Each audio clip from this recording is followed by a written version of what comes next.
Justin, welcome to the Remote Sales Podcast. Thanks for having me, mate. Mate, it's been a little minute since we last spoke, probably about 6 to 12 months. Not bad. Yeah, sounds about right. And you sent me through just some of the highlights. I asked you to send some highlights before this session. Some of the highlights have included since moving on from setter, you went on to become a closer in property education. So that's your specialty now. So you elevated yourself to property education. You went from 20 to 30K months, hovering around that as a closer. And now you are leading a team of 7 in a very successful property education business, earning upwards of 40K a month, which is crazy progression. Let's chat about the story, man. I'm keen to dive in, but I'd love to start from the start. Before you and I met many years ago now, you're in fitness, you're on the gym floor. Take me back to where this all started for you. What were you doing before you jumped into remote sales? Well, it's a while ago now. It yeah, it feels very different. But yeah, so I was back in the day, I was in the health and fitness industry. So yeah, on the gym floor, servicing clients, started to do a bit of online coaching as well. Um, but yeah, essentially, yeah, I had been in the industry for around 8 years and looking for a bit of a change. So not sure exactly how the opportunity came about. I was probably just seeing an ad on Facebook one day, or just became aware of the remote sales industry. And given that I was passionate about selling, like within my existing business, it was something that kind of caught my attention. So yeah, it's essentially led me down the rabbit hole, and now we're here. Here we are. What were some of, I guess, the things, because there's so many good things about fitness, being a fitness ex-fitness, I guess a reformed fitness personal trainer myself. What were some of the challenges that you were looking to exit from the fitness business, working on the gym floor, that you were moving away from to get into remote sales? And this was, by the way, this was back in 20, I want to say 2022, 23. 22. Yeah, 22. So what was happening for you then in terms of challenges? Well, I guess, I was super passionate about working with my clients. Like I really enjoyed what I did. But in order for me to actually grow from a financial point of view, or even as a person, grow as a business, that involves scaling and bringing on more clients, more man hours from myself. And I was kind of caught in this position where I had a really good work-life balance, where I was making a reasonable amount of money, well, for what most people would regard as decent amount of money, and I still had a lot of time throughout the day. And I had to kind of make a decision in my mind, like, did I want to take on more clients, make more money, lose my time, or do I want to make a transition into something different? So I guess I was kind of caught in that space where I was kind of stuck, I'd say, because I didn't want to have to take on more clients to be able to make more money. So at that point in time, that was kind of what really, yeah, pushed me to look for something different. This is something that fitness, that I felt experience in fitness as well, is your hourly rate. You're swapping time for money, and then the hourly rate can only go so far, and you can only increase your hourly rate and or your output, your hours that you're putting in each week by by not much before you cap yourself, and then you've got capped earnings. And I think a lot of people who get into remote sales, one of the main reasons is because they've reached a ceiling in their earnings. And I remember distinctly chatting to you about, you were just very excited to get yourself off the gym floor. And I do remember a conversation where you got yourself off the gym floor, and that was quite motivating for you, and you were fully remote. Was that something as well, getting up early, being on the gym floor, face-to-face PT?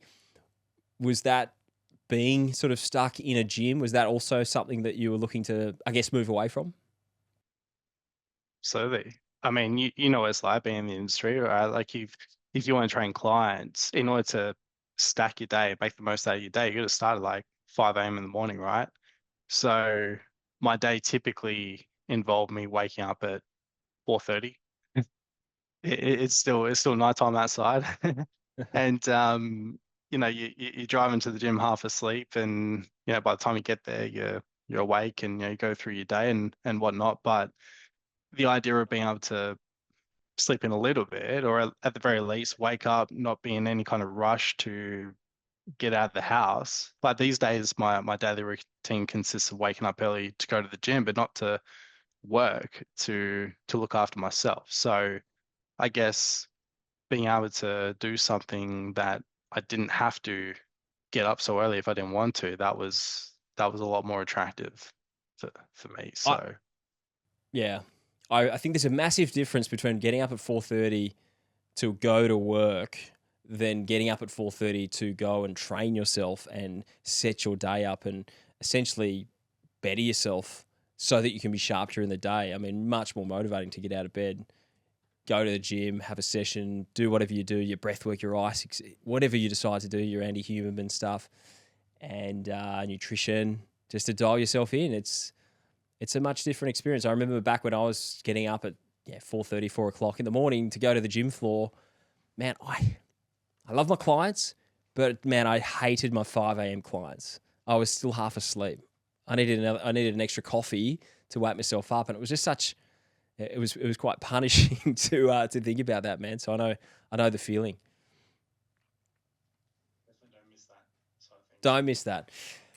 Well, dude, when we met, you were still training the gym floor. You hadn't sort of gotten yourself into the remote space, and uh, where I was able to help with getting a setting role and some training so that you could transition into an appointment setter role. And I'm almost certain it was a commission only at the start, and then it moved into sort of base plus commission. I might be mistaken there, but Comms. it was Comms comms only. only. Gotcha, it was comms only. So comms only commission appointment setter role, and you carved out a pretty decent career, and you elevated pretty quickly as a setter. So you learnt the ropes. You started to nail it pretty quickly. I guess what let's chat about being a setter and transitioning into the remote space. What was that sort of like for you? How did that go? It was the foundation. It was the starting point into remote sales, right? So I I had a basic concept, or a I guess natural way of selling, just from working within my own business as a PT, as an online coach, right? So I was selling, but I didn't really know the frameworks. I didn't know the structure on how to actually sell properly. Moving into, starting off as an employment setter, it's like essentially my welcome to the high ticket space, right? So I learned the way sales funnels work, the way, the journey that the prospect goes from choosing to click on the ad right through to booking that initial call and eventually being sold to, right? So it was a solid foundation for me to learn. It was a way for me to start to learn the skill in order to be able to sell without actually having too much pressure over my head too soon, essentially, as if I was to go straight into closing. Mm. So that also, I feel, taught me work ethic, because as a setter, you got to hustle. Sometimes, you don't always have a full calendar of inbounds. You got to actually work to generate appointments. And yeah, it was just a really good way to start, I feel. What was the day to day of a setter for you back then, and what sort of set you up for success? What sort of activities did you find that kind of helped you be quickly successful as a setter? Believe, yeah, back when I did start, I made that transition. It wasn't like a clean transition from off the gym floor into setting. So funny enough, I was actually doing I was doing PT in the morning on the gym floor, then going home to work my appointment setting role in the afternoon, right? So I was essentially, if you want to look at that, I was kind of doing it part time, but still able to produce I guess what you'd hope is a full-time result, which was good, right? Like I was actually making more from being a setter, or equal to what I was doing in the morning on the gym floor. So starting off, I was doing that What was that, by the way? Where were you sitting, sort of around in terms of commish as a setter? with part-time hours? Probably 6 to 7K a month, Yeah. but then making the transition a little bit more. Yeah, you're up to sort of 8, 10, 10 plus as a setter when you were crushing full time. Around that, yeah. Yeah.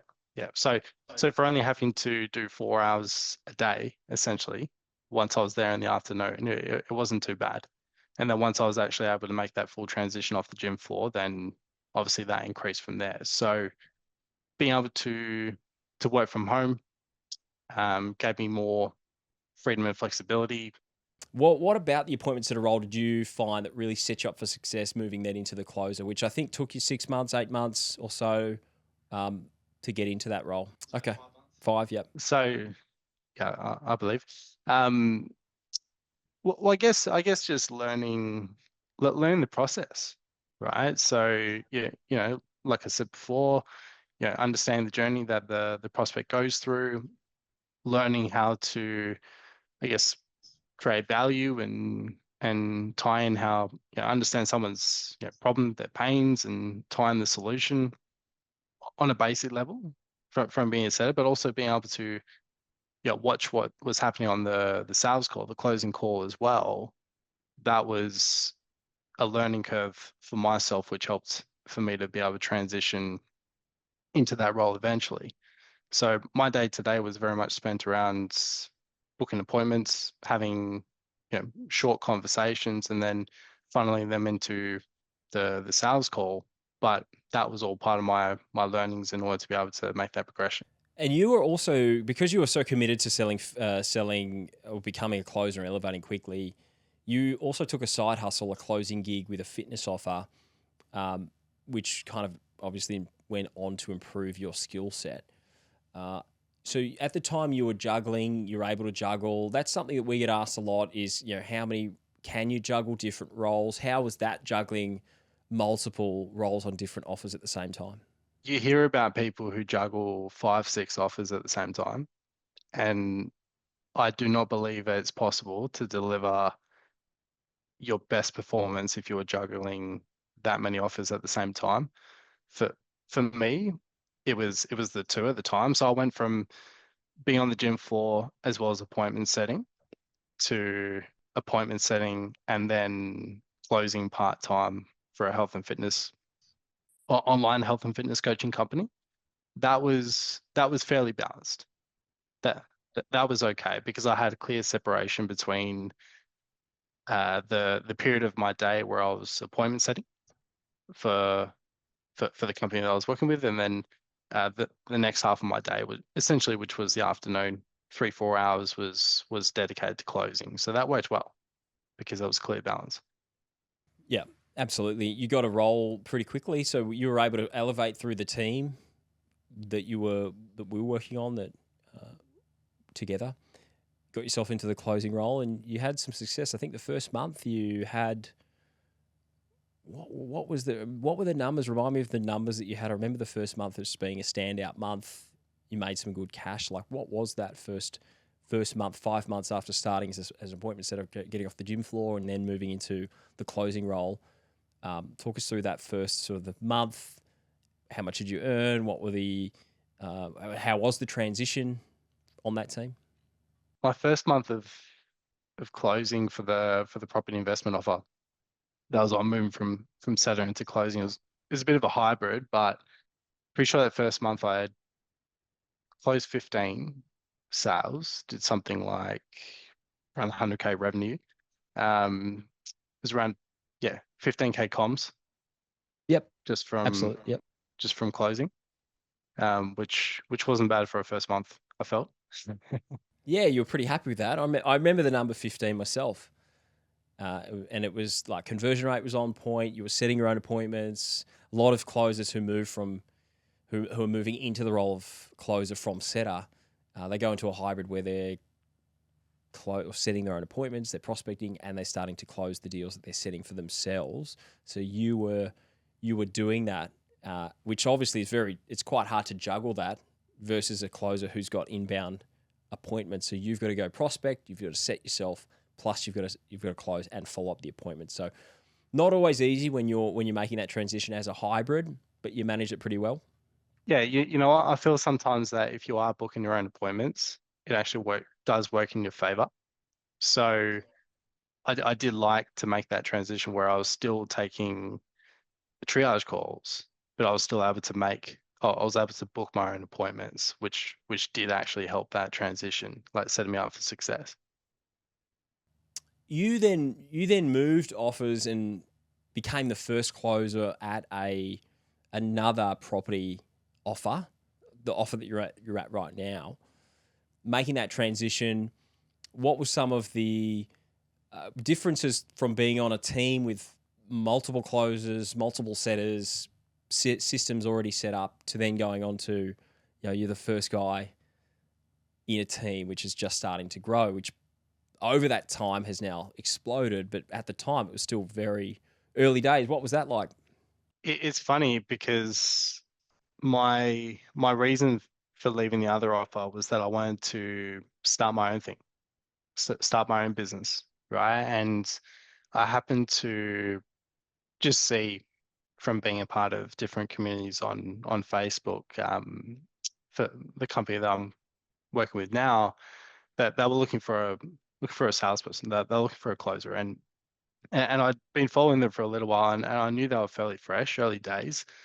And I just kind of thought I'll get in touch. I'll just have a conversation, see what it's like. Like, to be honest, the idea of the company being so early days, where I was going from something that was a well-oiled machine, fully evolved, to something that I knew was a startup, it it was a little bit I wasn't fully sure about it, but having had the conversation with the founder, I kind of saw an opportunity where I could be the main person in the role, right? The main salesperson. And therefore, I've got that autonomy that I would be looking for from having my own business. I've got a little bit more freedom, a bit more control, where I was essentially the one who would be guiding the show in terms of the direction of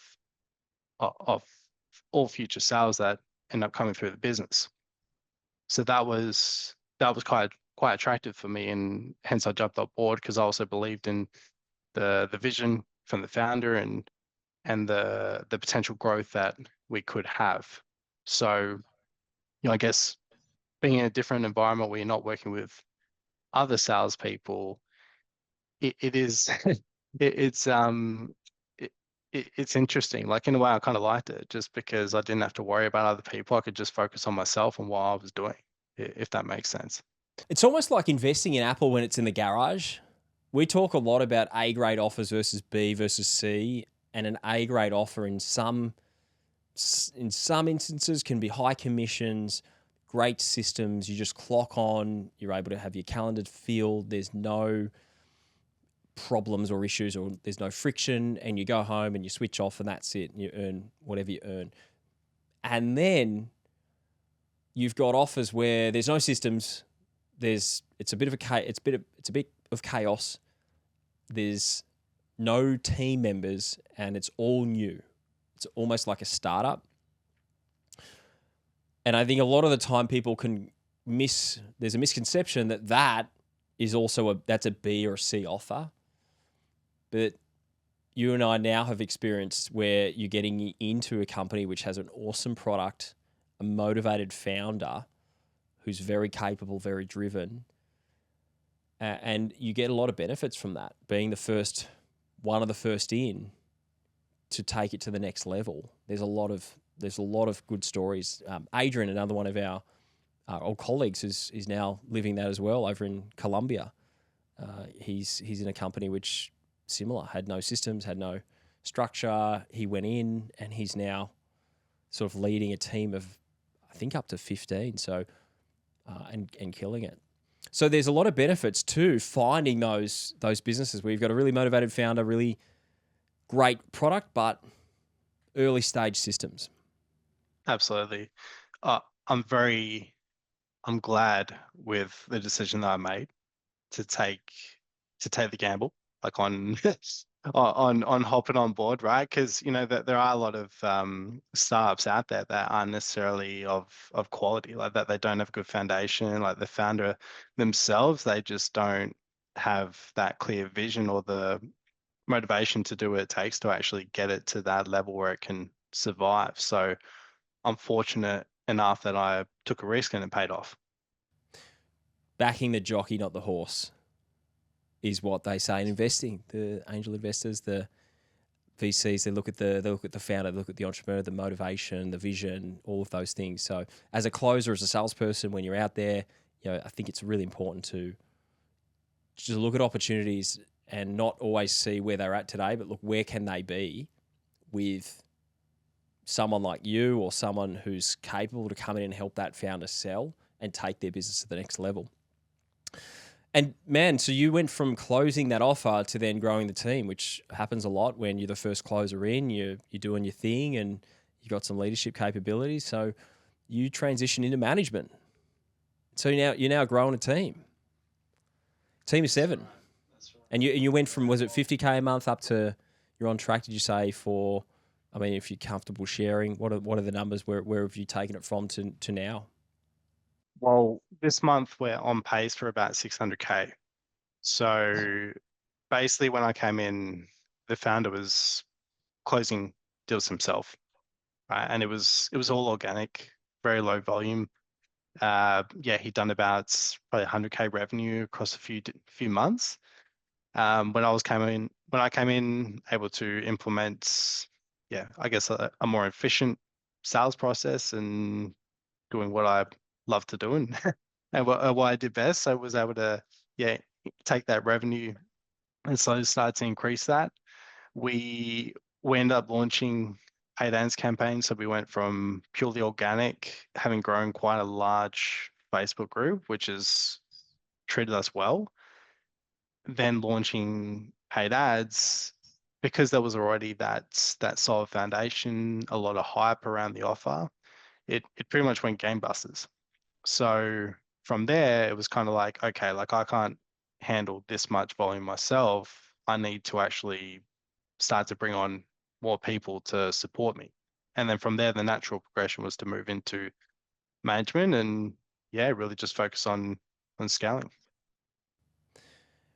What is the day to day now that you have as a leader, as a team leader? Are you still in the trenches? Are you still doing some calls? Are you totally off calls? How does it look now?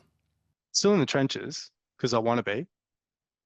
I don't think I'll ever stop taking calls myself because I think it's an important skill. Like it's a life skill. It obviously pays well as well. So, you if you can do what you love and continue to get rewarded for it, then that makes sense.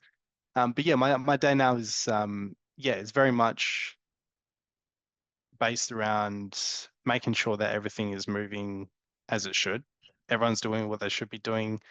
Um, Constantly, yeah, developing reps and seeing how we can improve our systems in order to scale the growth of the company. So typically, like these days, I'll take 2 to 3 calls per day myself. Ideally 2, but if we're busy, I'll take a few more when needed throughout the day. But yeah, the rest is simply just team meetings, managing data, tracking, and just yeah, just making sure we're moving in the direction that we need to. Managing personalities, having psychology sessions with reps, putting out fires, all the stuff. And you've got a great team. So you've got a number of the students that have come through the Remote Sales Institute as well on the team. Funny enough, yeah. Thanks for that. You're welcome, man. You're welcome. I'll keep sending them your way. I'm sure after this you'll get a few more inquiries. And let's talk about just quickly OTE. You've come from a place on the gym floor where your number one problem was you limited your income. You were earning whatever you were earning. What were you earning as a gym floor PT, if you can share that, and where you felt like you were capped? Bringing in around 140 a year, but on top of that, you've got essentially 15K per year in rent to the gym floor. and then your other little expenses in terms of uh, software and various different Marketing. things that, yeah, so it wasn't 140 take home. Maybe it was more like 110, 115. What was the rest of your question? Well, where are you at now? Where have you moved to? So you've climbed the ladder of high ticket. You've just scaled the high ticket ladder to team leader. What is a month? What are some of the best months you've had doing your hybrid sort of player coach, managing and closing at the moment? Where have you come to? Best month to date, 40K comms or just over. Um, Consistently hovering around 30K minimum. So to go from making 10 to 12K per month minus expenses to essentially generating 30, 40K consistently. And that's it. That's it, isn't it? You're not going to the gym anymore. You're not having to get up and work with PT clients at 5 a.m. and make small talk when you've only had one coffee. And mate, you've also increased your wealth. You would have increased property investing. I know property investing was a big goal of yours. Have you progressed that further? Absolutely. And I mean, increasing your income only helps with that, right? So, being a business owner, the banks don't like you, and you need to earn double what the PayYG guy next to you earns in order to achieve the same results. So, being able to double, triple my yearly income has helped massively in terms of being able to, accelerate all kinds of wealth creation. Love it, man. It's exciting to see, and you're on path. What are the goals then? Where are you looking at in the next 5 to 10 years? Where do you want to be professionally, personally, with wealth? What's the lifestyle look like? I'm really, I'm really enjoying scaling the team, right? So we've got big goals, right? Like we want to be doing $1 million months. Currently, we're on pace for uh 600K this month, as I mentioned, and that's with we essentially lost the first week. So moving into Feb, like Feb's going to be a big month, good start to the year. So definitely want to help us, reach those $1 million months and make as much impact as possible. I think for me, I just get personal fulfillment in being able to achieve milestones like that. Like obviously the income that I'm going to be making when we get there is going to be massive. But it's just that sense of fulfillment in saying like, hey, like I was there from the start when it wasn't much in order to, and then from there being able to see it turn into the beast it is today. That's quite fulfilling for me. So from there being able to keep it running at that level, make as much impact as possible, as far as onboarding clients, as far as helping other reps be successful in this industry. Like that's something that I've learned, being able to go through that journey from PT in the gym floor through to setter, closer, manager. I'd love to be able to help other people achieve that as well. So, it's not just about me, the journey that I'm on. Like I definitely want to be able to help other people. And as a consequence, I'm also going to be able to help myself. Love that. You're a man with a purpose, and you've got you're building a family.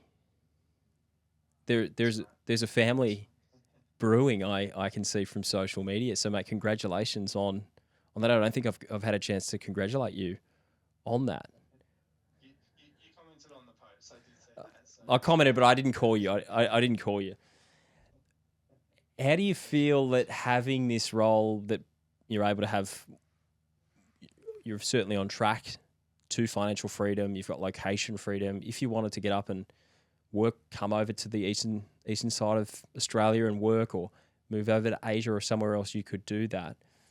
And then ultimately you're working from home. So when you do have your baby and you raise your family, you'll be around. How important will that be, or is that to you? Do you think being around for your kids?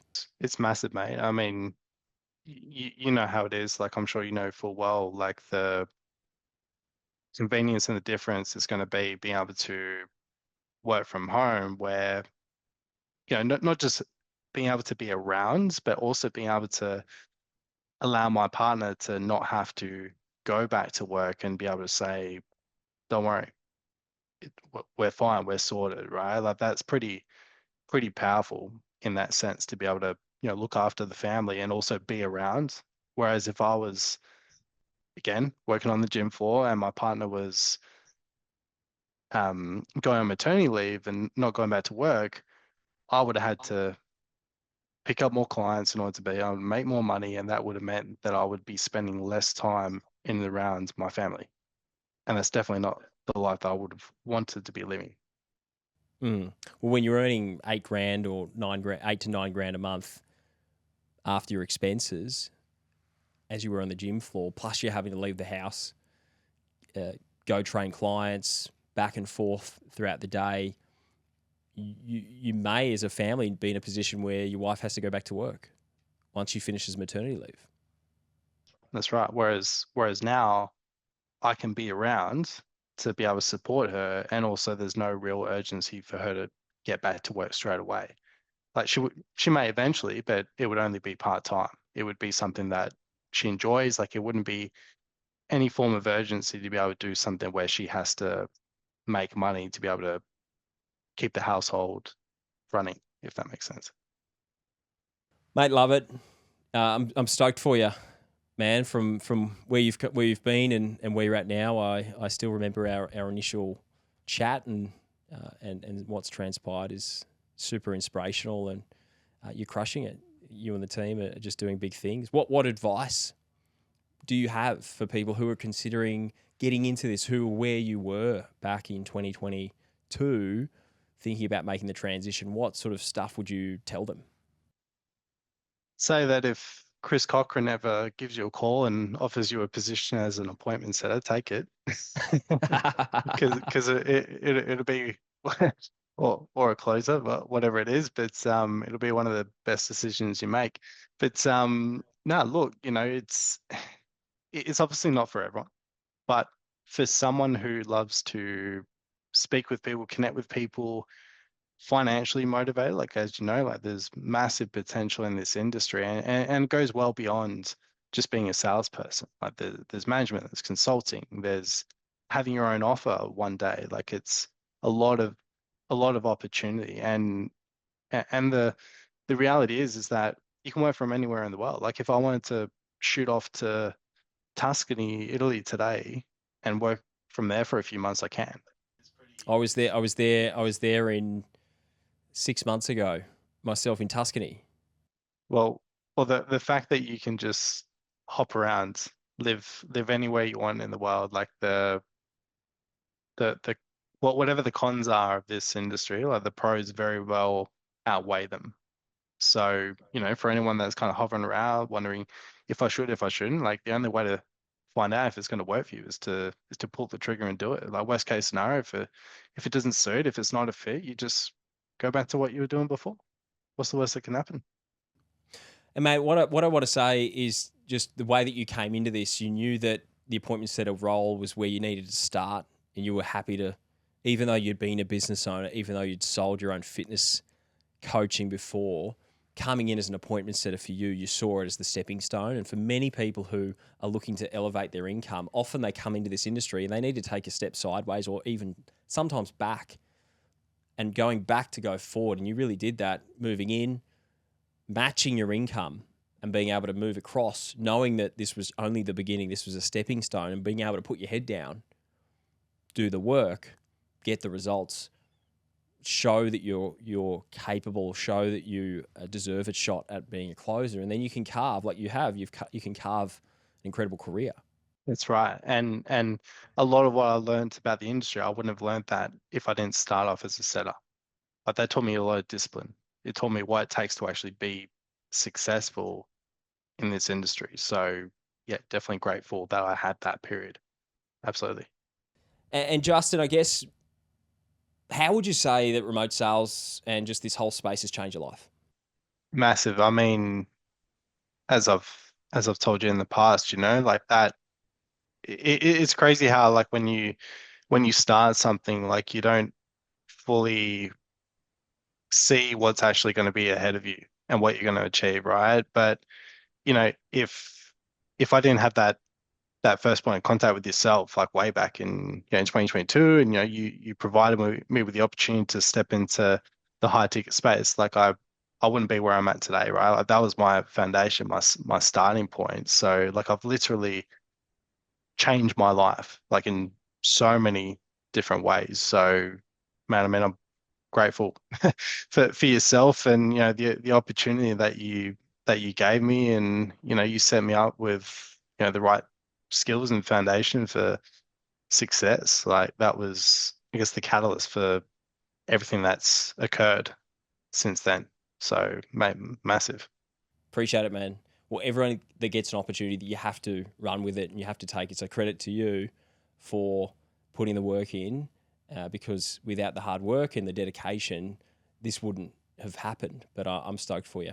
Thanks for hopping on, man. We'll see you next time.